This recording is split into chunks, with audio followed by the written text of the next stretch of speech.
Lo que verá a continuación quizá revele uno de los tantos factores del por qué la educación peruana está en los últimos lugares en Sudamérica, según evaluaciones internacionales. Y es que esta semana, policías y fiscales de crimen organizado trajeron abajo a una mafia que por años habría entregado títulos a nombre de la nación con firmas y sellos de ley a falsos profesores y auxiliares de educación. Este lote de profesionales Bamba dictaban clases a niños y adolescentes de zonas rurales del país.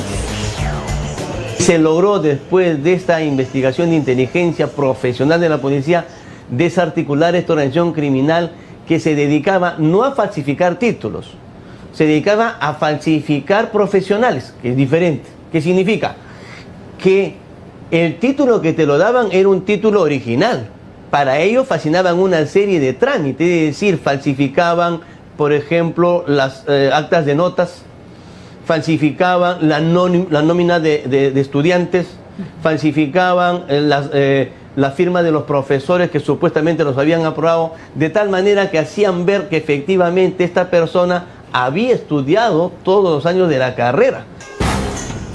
Según las autoridades, esta mafia habría operado desde hace 5 años a nivel nacional.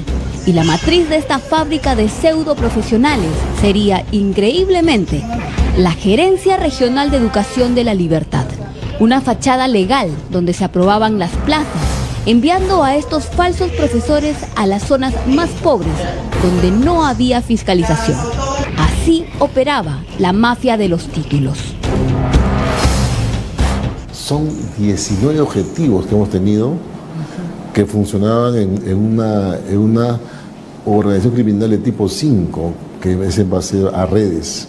Han habido 4 redes: la red criminal Los Greel, la red criminal Luis Pasteur, la red criminal Alexander Fleming y la red criminal San Martín.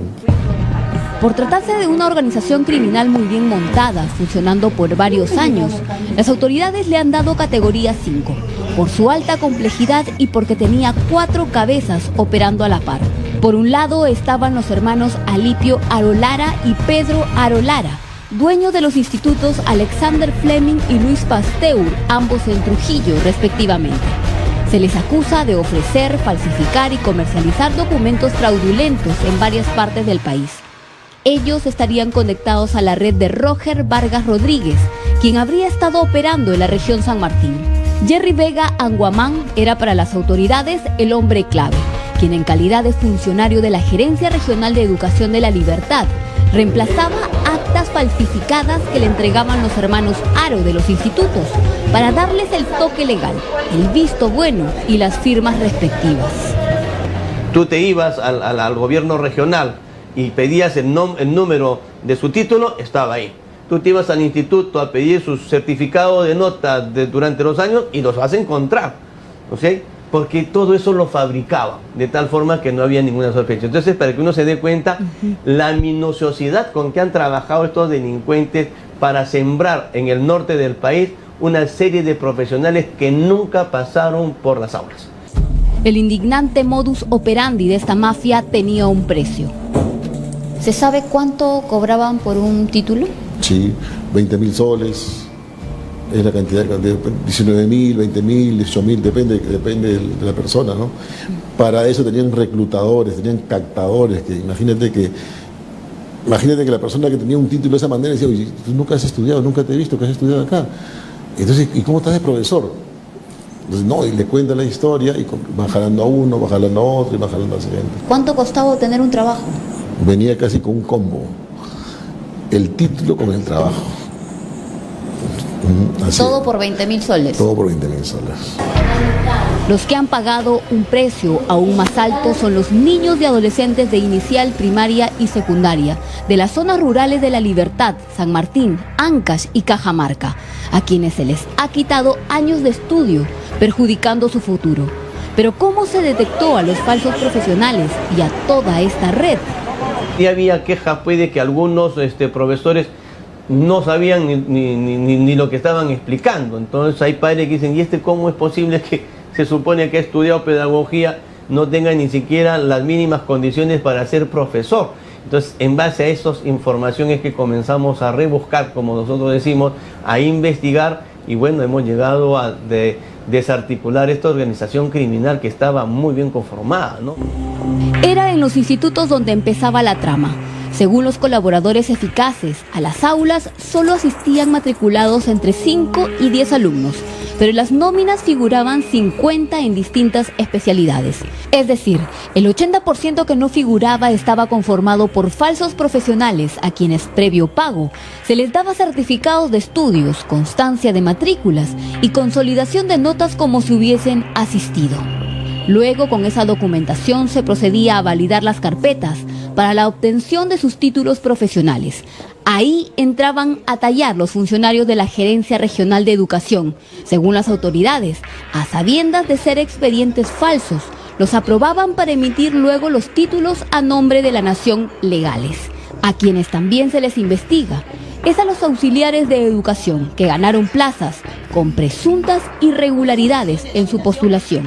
Nos dimos cuenta de algunos detalles que al principio no nos habíamos dado cuenta por la rapidez de la evaluación del expediente. ¿Cómo qué detalles eran? Por ejemplo, encontramos un título pedagógico que tenía la foto por encima del sello. Eso llamó nuestra atención. Que las rúbricas de las firmas parecían dibujadas, también llamó nuestra atención. Ante eso, como tenemos acceso a RENIET, hicimos el cruce de información con las personas que suscribían los certificados. Para nuestra sorpresa fue grande, que las rúbricas eran totalmente distintas. Cuando se indagó en las unidades de gestión educativa en cada zona de los postulantes a auxiliares de educación, se evidenciaron más irregularidades.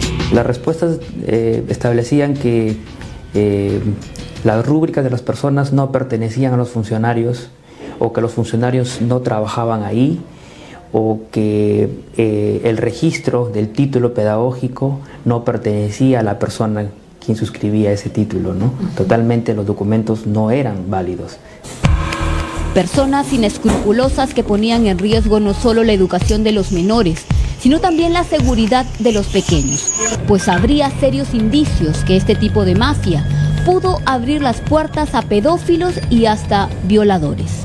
¿Cuántas personas se presentaron y qué porcentaje de ellas encontraron actos irregulares? Bueno, tuvimos una cantidad de postulantes aproximadamente 200 o 300 personas. Títulos validados enviamos un promedio de 20 y 14 vinieron con respuestas negativas. El crimen no tiene límites. Con todas las evidencias recabadas por los agentes de la División de Alta Complejidad de la Policía, DIVIAC, y los fiscales de crimen organizado durante un año, procedieron a capturar a los presuntos integrantes de esta mafia, entre ellos Rafael Moya Rondo, ex gerente regional de Educación de La Libertad. Chicos, buenos días. ¿Preocupado? La Fiscalía lo acusa por incumplir dolosamente con sus funciones al no supervisar los títulos visados durante su gestión del 2015 al 2019, pese a las denuncias que ya existían. Quien también está detenido es Willard Loyola Quirós, entonces subgerente de la Gerencia Regional de Educación de La Libertad, acusado de ser el encargado de dar el visto bueno a los expedientes.